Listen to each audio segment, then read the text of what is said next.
जी, जनाब शरीफ अनवर खान साहब, जनाब रफ़ी साहब के बारे में क्या आपको? ये अनीस रफ़ी साहब जो मुल्क, सिर्फ मुल्क ही नहीं, हिंदुस्तान ने, हिंद पाक में बहसियत अफसाना निगार उनका एक बड़ा मुकाम रहा है और सबों ने सराहा है।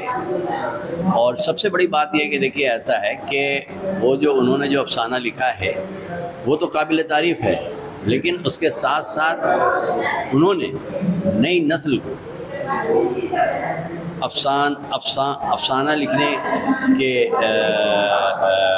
क्या बोलते हैं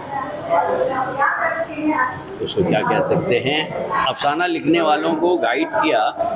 और अफसाना निगार जो नए नस्ल के अफसाना निगार थे वो अनीस रफ़ी साहब से बहुत मुतासिर रहे हैं, है ना। और आप देखिए कि उनके अफसानों में सबसे बुनियादी बात यह है, जैसे आपने प्रेमचंद को पढ़ा है, उनके यहाँ भी गांव देहात के बारे में बड़ा चर्चा रहा है उनके अफसानों में। अनीस रफ़ी के अफसाने में भी आपको उसका झलक मिलेगा, है ना। और उनका जो अफसाना है, अनीस रफ़ी का जो अफसाना है, वो दूसरे अफसाना निगारों के बनिस्बत कुछ हटा हुआ रहता है। एक नया अंदाज उन्होंने सारी दुनिया के सामने रखा है। और जो नई नस्ल के लोग हैं उनकी भी पजीराई की है, उनको गाइड किया है, और वो चाहते थे कि नए नस्ल के लोग आगे बढ़ें। और आपने अभी जो ताज़ियती जलसा हुआ है, मुख्तलिफ़ मुक़र्रिरीन के ज़बाने आपने ये सुना। ये तो इनका अफसाना का सफ़र है, अफसाना लिखने का सफ़र है। दूसरा सफ़र उनका जो उन्होंने दस्त व तदरीस से शुरू किया है ना, वो स्कूल टीचर थे मदरसा आलिया में, फिर वहाँ से बिहार के जिमनी लाल कॉलेज में वो पॉलिटिकल साइंस के जो है टीचर हुए, फिर ऑल इंडिया रेडियो में बहसियत प्रोग्राम एग्जीक्यूटिव, और फिर दूरदर्शन। तो मैं विटनेस हूँ कि ऐसे लोग जो ऑल इंडिया रेडियो जाना उनके लिए बहुत दुश्वार मामला था, अनीस रफ़ी के वजह से वो आसान। वहाँ भी उन्होंने लोगों को मतलब प्रोग्राम में कैसे अटेंड किया जाता है, कैसे बोला जाता है, वहाँ से लेके सारी चीज़ों को उन्होंने सिखाया। और ऐसे ऐसे लोगों को भी मौका दिया जो आम तौर पर उनको मौका मिलना मुश्किल था। आज भी लोग एतराफ़ करते हैं इस बात का। और सबसे बड़ी बात थी, वैसे दूरदर्शन में उन्होंने किया, लेकिन सबसे बड़ी बात थी कि देखिए बैक वक्त जैसे वो उर्दू, वैसे हिंदी, वैसे अंग्रेज़ी, और वैसे ही वो जो है बंगला बोलते थे। तो बंगाल में ऑल इंडिया रेडियो में या दूरदर्शन में बांग्ला ज़बान वालों का के गलबा रहा है, आज भी है।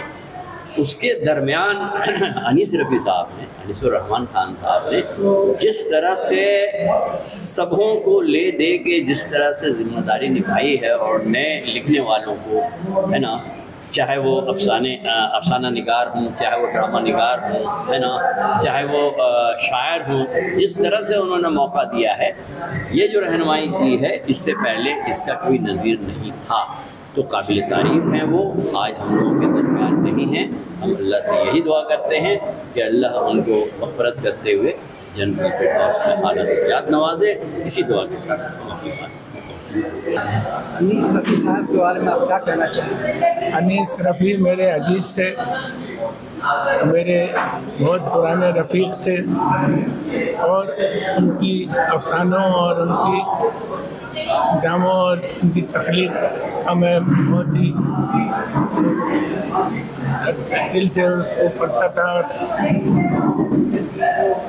और उनकी मैदानियत या लाफानियत को अल्लाह का शुक्र अदा करता कि अल्लाह ताला उनको ऐसे ही रखे। और उनके गुजर जाने से मुझे बहुत एक धक्का लगा।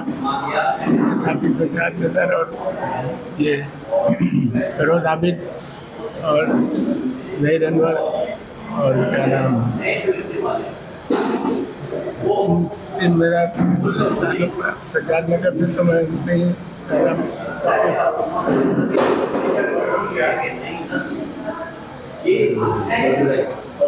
आकाश हो रही है।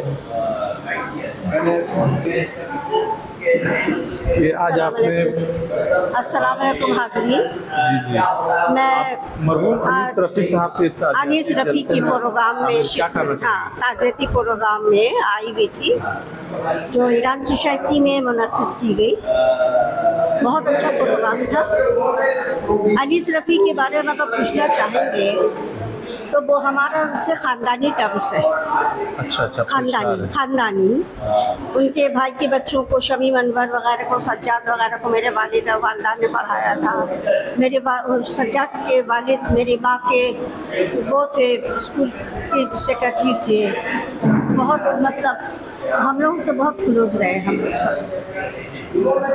अनीस रफ़ी ने सबसे पहले रेडियो में मेरा इंट्रोड्यूस नहीं कराया रेडियो में। फिर बहुत पसंद करते थे, मेरे अशार बहुत पसंद करते थे। जब रेडियो में बीच में वो रिकॉर्डिंग का एक प्रोग्राम करते थे आजकल कुछ अर्सा कबल, तो वो हम लोगों को हमेशा मेरी रिकॉर्डिंग वही करते थे।